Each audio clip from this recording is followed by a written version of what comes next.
Bonjour à tous, bienvenue chez Propel pour la présentation de la nouvelle Takeshi 7 tonnes, la TB 370. Donc on va faire un petit tour du propriétaire. Donc déjà là on peut remarquer un nouveau capotage avec les différents feux ici intégrés. Les parties chaînes à rimage, facilité sur les porte-engins. Toujours la masse enveloppante pour protéger la partie capot, cette partie-là. Ici on va retrouver un moteur Kubota d'environ 60 chevaux qui répond aux normes anti-pollution actuelles. L'accessibilité, toujours le niveau d'huile, la partie ici alternateur, le remplissage. On va retrouver de ce côté-là la partie filtre à air, filtration plus le refroidissement. Un capot latéral bien sûr, avec la partie ici filtration carburant, GNR, le logement donc pour la pompe à graisse, le lave-glace, liquide de refroidissement et ici donc le réservoir à carburant.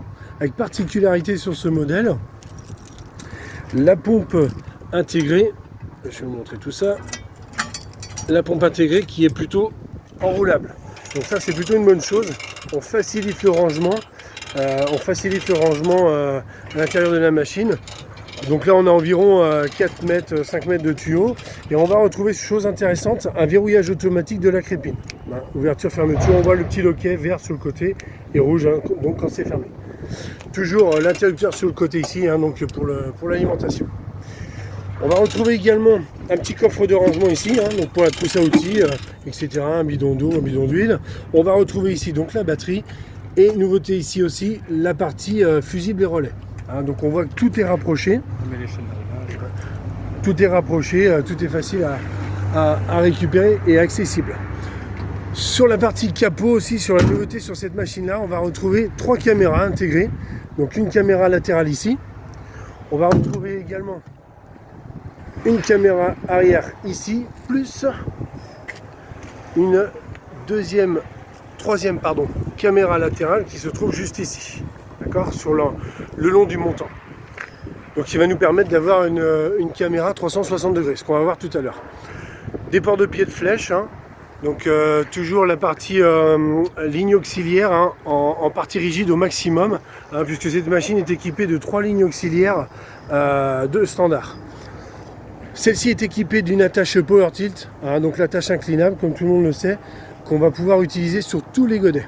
Donc plutôt intéressant. Déverrouillage classique Takeshi au manipulateur au pied.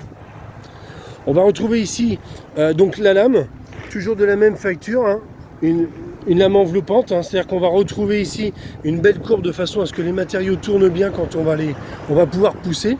Matériaux, on aura moins de ségrégation sur les matériaux, sur les empierrements par exemple. Particularité aussi toujours chez Takeshi, très intéressante, on arrive à l'hiver bientôt, les feux additionnels latéraux, de droite et de gauche, qui vont nous permettre de créer un halo de lumière tout autour de la machine, notamment quand il fait nuit, Donc là on va intégrer la cabine. Hop là. Donc nouvelle cabine, alors je ne sais pas si vous voyez très bien parce qu'il y a un peu de soleil. Donc voilà, nouvelle cabine.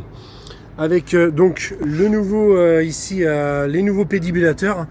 On voit ici avec la possibilité comme sur pas mal de machines de pouvoir relever la partie talon, on va dire, pour les marches arrière. Plutôt intéressant si on veut gagner de la place, même si on verra on a plutôt pas mal de place. Un cale-pied ici et on va retrouver là-bas le pilotage du déport.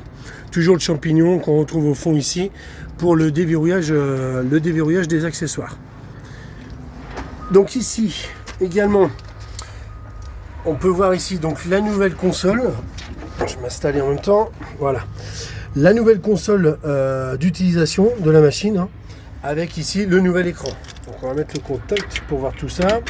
En attendant, on remarquera qu'on a la vitre latérale qui s'ouvre. La petite lumière qui va bien. Alors moi je suis relativement grand, je fais presque 1m90 et bon j'ai largement assez de place, on voit sur les pieds, c'est plutôt nickel. D'accord, une bonne visibilité de face bien entendu, une grande ouverture pour les accès cabine et puis surtout une bonne visibilité à droite. On voit qu'ici le pare-brise est plongeant, donc je vois mon pied de flèche. Alors là je suis orienté à quasiment 90 degrés, mais on verrait bien la lame si j'étais de face, il n'y a pas de souci.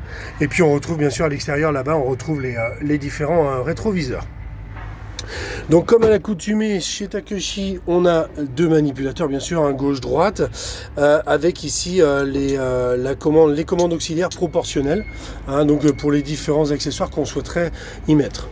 Toujours la possibilité bien sûr d'enregistrer 3 accessoires en cabine, hein, au tableau de bord directement, hein, c'est le chauffeur qui s'occupe de ça. Alors ici ce qu'on va retrouver sur la partie droite, hein, donc dans les modes d'utilisation, des choses relativement classiques, basiques, hein, simples, hein, tout ce qui est feu, essuie-glace, lave-glace, gyrophare. Chose intéressante, on va retrouver un mode éco, d'accord, et surtout en standard sur la 370, un TB 370, le pompage continu. Alors, je dis une bêtise, demain vous mettez une balayeuse ou autre, vous avez l'action continue de la ligne auxiliaire, ligne hydraulique. La partie régénération, bien sûr, hein, puisqu'ici on est sur des moteurs à régénération qui répondent aux nouvelles normes, le témoin de levage ici, et puis la caméra. On va retrouver donc la petite molette donc, qui va nous servir à deux choses.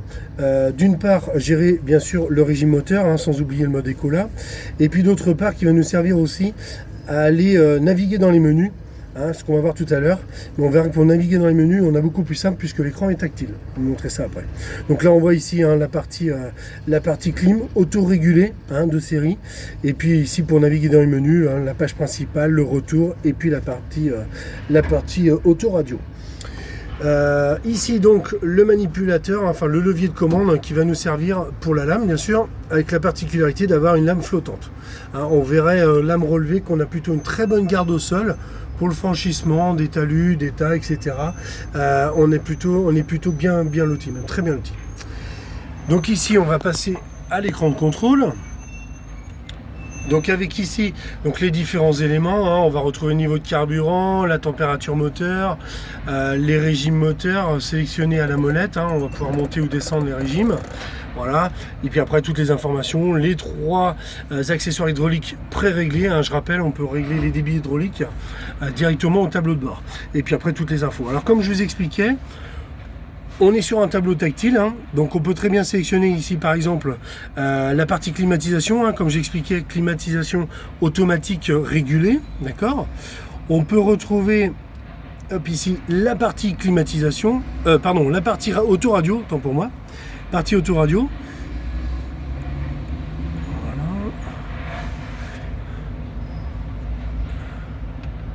Hop. Et la partie climatisation, d'accord. Il nous reste une dernière chose à voir, hein, l'écran, donc la partie caméra avec différentes vues. On peut voir ici la vue arrière et la vue 360 degrés avec le positionnement du bras, etc. On peut éventuellement faire plusieurs sélections en fonction de ce qu'on souhaite, hein. Si on préfère une vue latérale, une vue arrière, une vue latérale, une vue arrière, une vue de côté, etc. On choisit.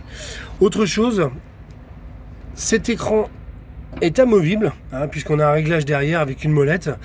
Et plutôt un truc sympa, on va dire. Alors, je vais finir de déverrouiller. Voilà. On a la possibilité, voilà, de l'orienter. Et comme sur une tablette, sur un smartphone, on a la remise à plat, enfin dans le bon sens, la vue paysage automatique. Donc là, je dirais, au bon vouloir de chaque conducteur, de le mettre dans le sens qu'on souhaite. En conservant, bien sûr, les différents éléments importants pour la conduite.